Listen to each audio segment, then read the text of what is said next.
Alright everyone, so in this video here, I just got the Stadia Premier Edition. Now this is obviously late in 2020, and you might be wondering, why did I get this? Well, first of all, I didn't actually pay for this. Apparently Google's giving these things away, and apparently they're getting fairly desperate. So basically, I got this for free mainly because I pay for the YouTube Premium, which if you never used the service before, basically the main thing is that everything is ad free, and regardless if you're using like ad blocks or not, the YouTube creators still get a revenue because of me watching. And also I get YouTube Music ad-free. Plus it gives me the ability to use the service in my car through Android Auto. And every once in a while, I will get emails from Google because they would basically give me an email saying, it's like, oh, thanks for being a YouTube Premium subscriber. Here's a code to get a big discount off of said item. This is the latest one where they literally just give you a one-time use code and you get this for free on the Google Store. Free shipping and everything. So, yeah. Let's go ahead and open this up. I did slice this side here. And let's take a look at this. Originally, I was interested in this. Originally. Then when I started going into the details, I decided to not get into this. Mainly because I originally thought Stadia was going to be like a Netflix style service, but also incorporate the freeness of YouTube. What do I mean by that? I mean that this might have been, I thought this was going to be like a service where, you know, anyone can just use it regardless of platform or devices they're using, like YouTube, and you just play games on it. It would be ad supported and all that stuff. That's not what it is. It's basically a platform like a PlayStation or an Xbox, and you literally just buy games on it. And then there's a subscription service that gives you the 4K streaming. And that's the thing. This is strictly a streaming device. Even though there's technically hardware here, you don't have to use this. And here's the controller. So, okay, there's actually some weight to this. I'm actually quite surprised by that.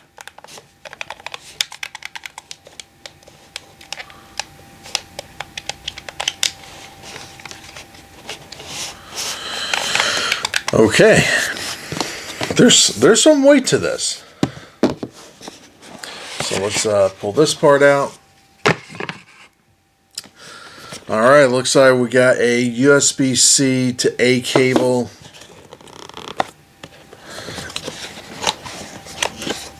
Got a little power adapter.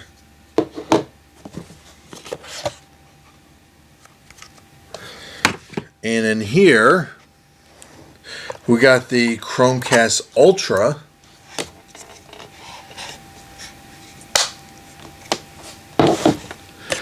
And of course, the power plug for it.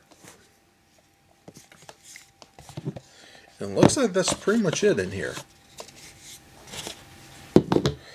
Alright, so looks like we got some stuff in here. Let's see what's in here. Getting started. Yeah, this is probably just the quick start guide. Yeah. Now here's the thing.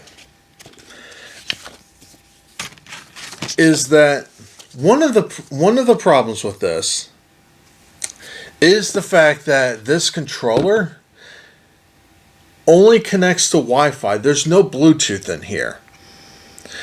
And one of the problems I have with Stadia, especially when it comes to their controller, I don't think this is a bad controller. Actually, it's actually pretty comfortable.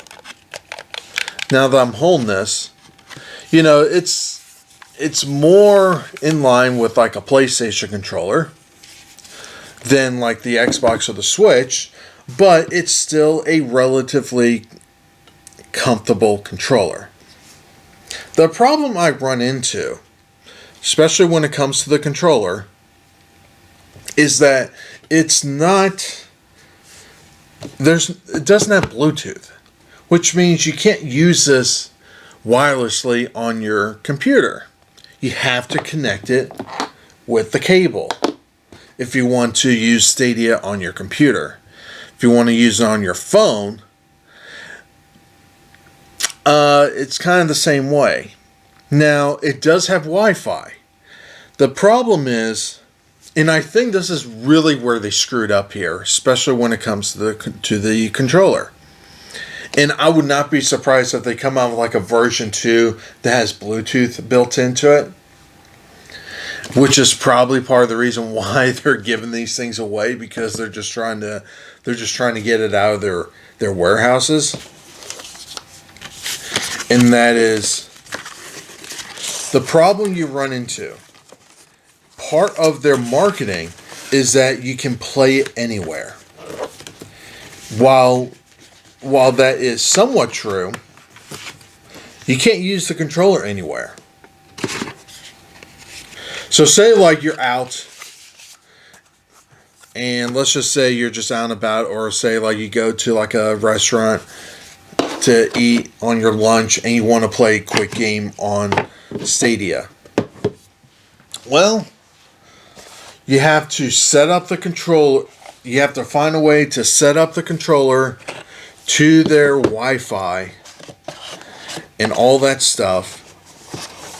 And I think that's really their big screw up there. I see this more as a controller used strictly at home. And then if you want to use a different controller on the go, you have a different controller. The problem is that they're also selling clips that attaches to this controller to your phone. And it also comes with a cable that you literally connect it from your phone to this controller so that you can use it. So, yeah. I'm going to eventually set this up and try it out. I do have 3 months free subscription for Stadia Pro, so there are free games I can play on there. And gives me an opportunity to actually try the one exclusive that's on Stadia right now. That what's that called again? Guilt, I think that's what it's called. Apparently it's a really short game anyway, so if I really want to spend time to it, apparently it's a game that can be completed in one sitting. It's only like 3-4 hours long apparently. So at least in that way I can at least play that game. All the other games are pretty much available elsewhere, so it's not really the end of the world if I don't get to the rest of the stuff. But yeah, it's a nice controller. The only thing is that is Wi-Fi. How cool would it have been if, on a side note, I do have an Android TV, or Google's now rebranded as Google TV. The Stadia does not support those things. Seriously, Google.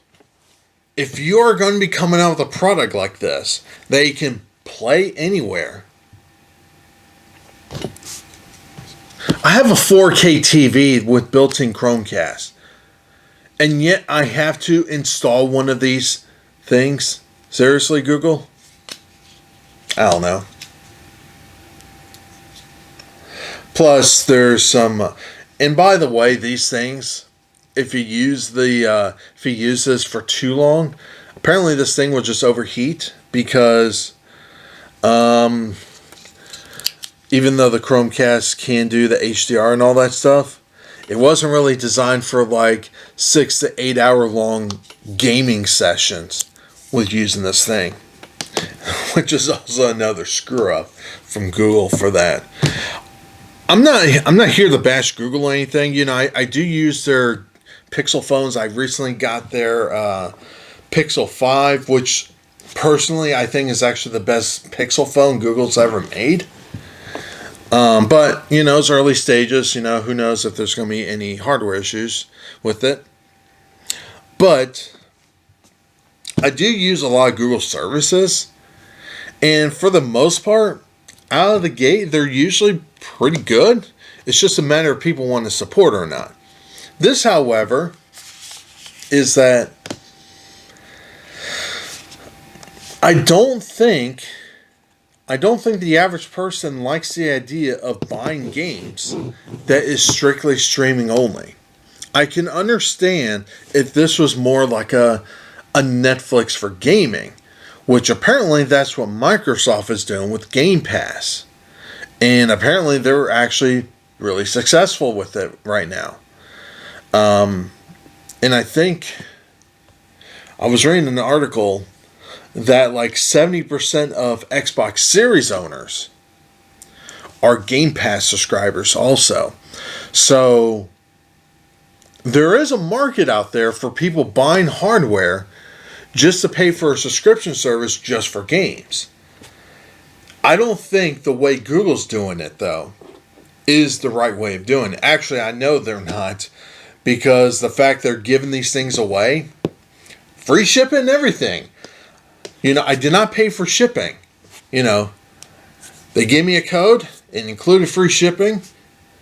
They're literally just giving these things away with 3 months of Stadia Pro. So, yeah. Anyway, maybe I'll find a way to set the Google TV's Chromecast up that I don't have to use this. We'll have to wait and see. Anyway, I'll end it here. Like always, have a good one. Leave those comments down below. Like this video, share this video, subscribe if you're not a subscriber, and like always, have a good one. Never thought I'd actually have one of these in my possession, especially not paying anything out of pocket. I'll say one thing. Before I end the video, I'll just say this, is that if it gives me the ability to actually use the controller on my phone, regardless of using Stadia or not. So say like I have to hardwire it to the phone, and say, you know, I can use it for like Xbox Game Pass or games like Fortnite on the phone or just other games in general. You know what? This might not be a bad mobile phone to use hardwired. But yeah, besides that, I already have a phone clip for my Xbox controller, and I also got one of those Razer Keyshis for my phone for that purpose. But anyway, I'll end it there.